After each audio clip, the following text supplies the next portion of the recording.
Now let's look at this figure 21-31, and it deals with the receptacles where we card and plug connect equipment.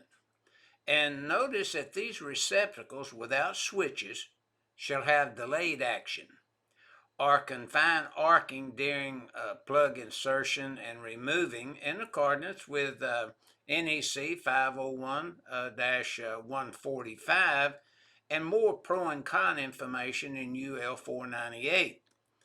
Now notice receptacles with switches. Plugs should not be capable of being inserted or removed unless it is in the off position.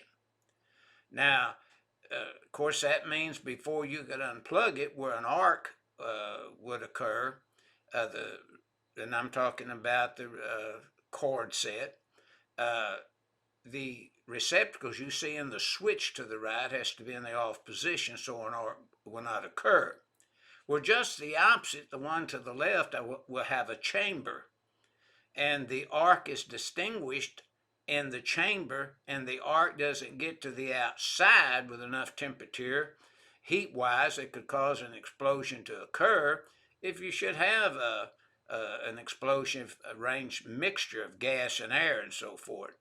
So this figure 21-37 is basically illustrating the requirements for receptacles and attachment caps in accordance with 501.145 and UL 498. And do not forget that the caps now, the attachment caps and flexible cord can be reviewed in NEC 501.140.